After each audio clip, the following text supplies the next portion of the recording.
Well, good morning. Let's go for a walk with the doggos. We might have a few alpacas follow us because they do that.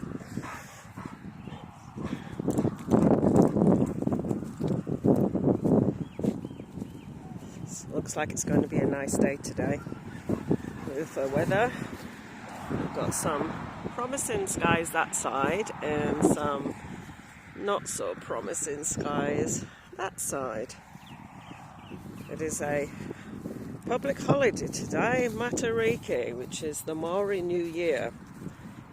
Basically it's the winter solstice and celebrating the stars and the pagan roots of all that kind of stuff.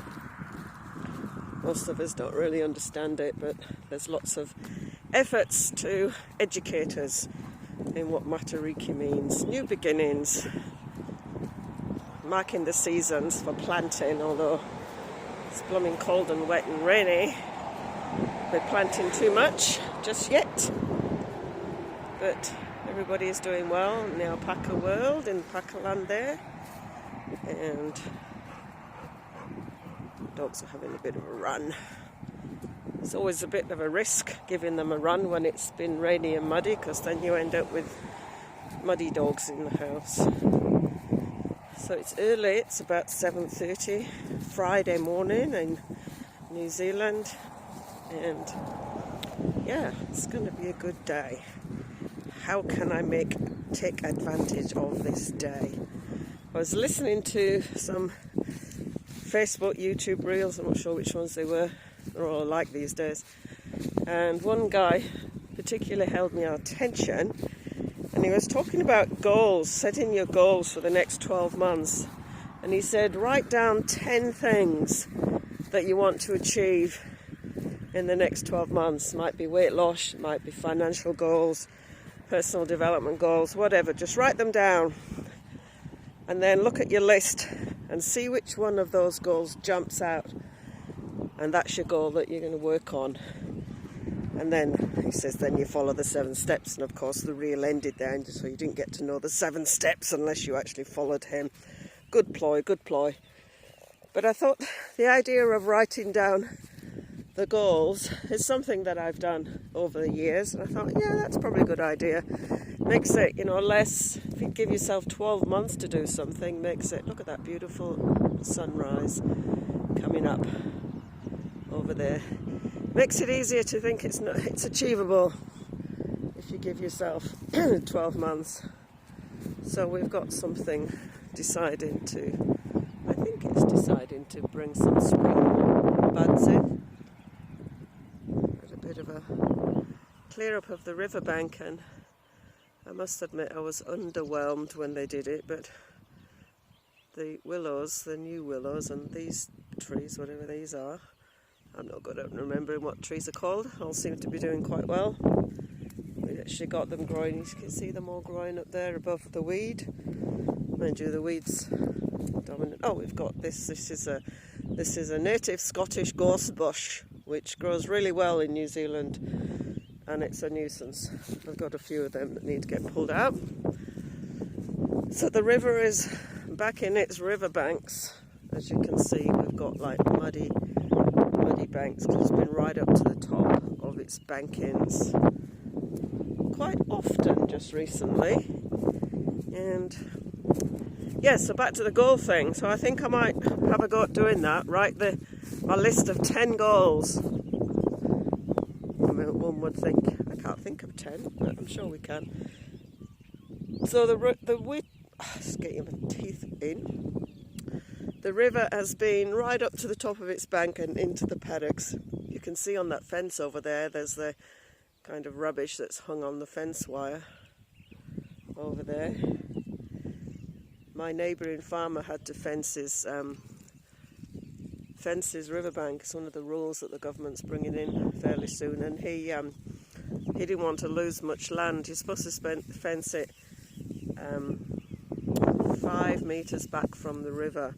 So he measured from the centre of the river and put his fence right on the edge, And then that gap there is where it fell in because the river eroded underneath his fence post, so that was quite funny. So that piece of land across there is actually on our title, but of course there's a bit of a river in between, so we didn't know until we started doing the subdivision that it was on our title. And I guess our neighbour is using it, has been using it, and will continue to use it. Not that we're going to build a bridge across the river to get 25 metres of grazing land. So, let's enjoy that beautiful sunset. But make sure I don't lose my dogs, especially when Chloe takes Trixie down the riverbank. Come on, Chloe! Chloe forgets that her leg's about 3 times as long as Trixie is high. Here she is. This is my little white farm dog. Good colour for a farm dog, eh? White. And she loves Chloe. I'm not sure Chloe loves her as much, but she's getting better.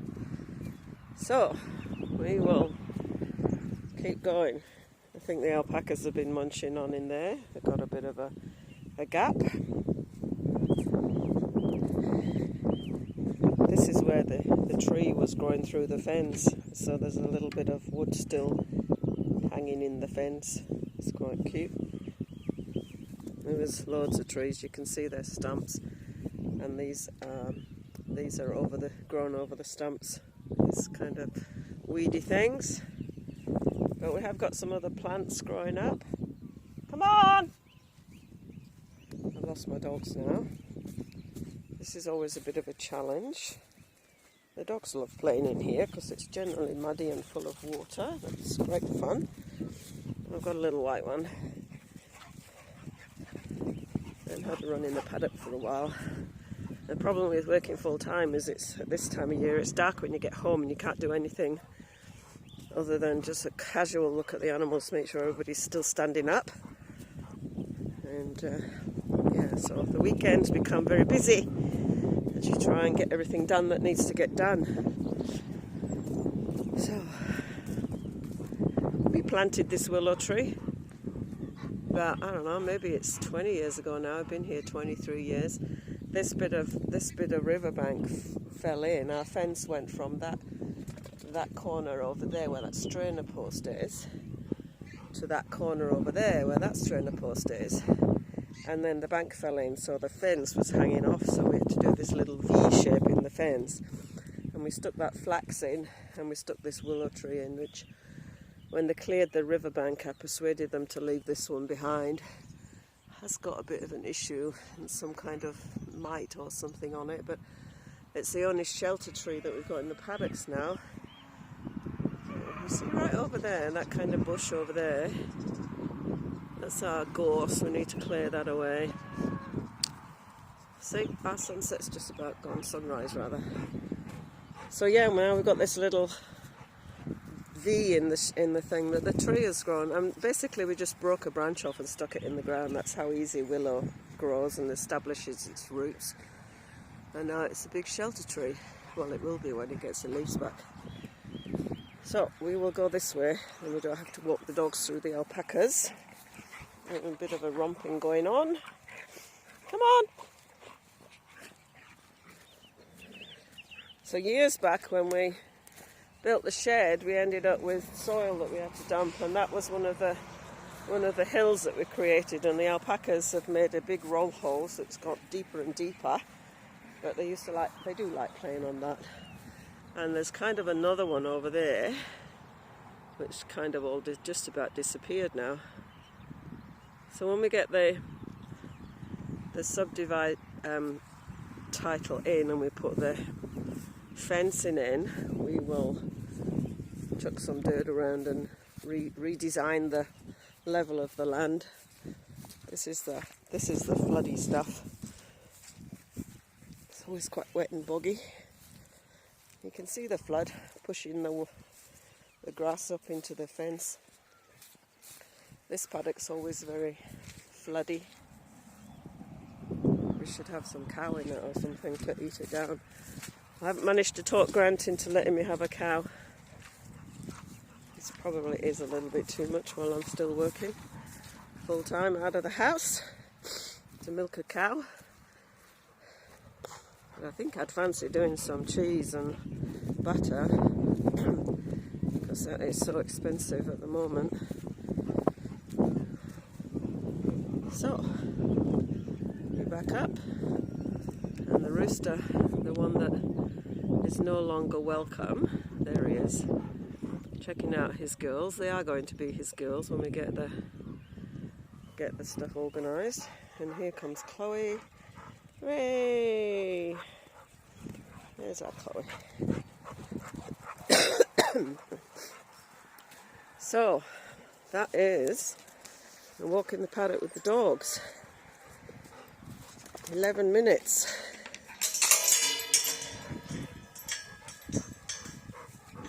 Come on.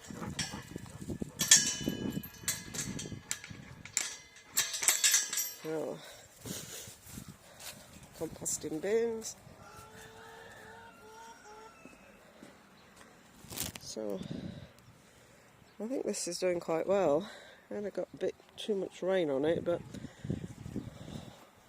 the hen is helping pull it out from the bottom.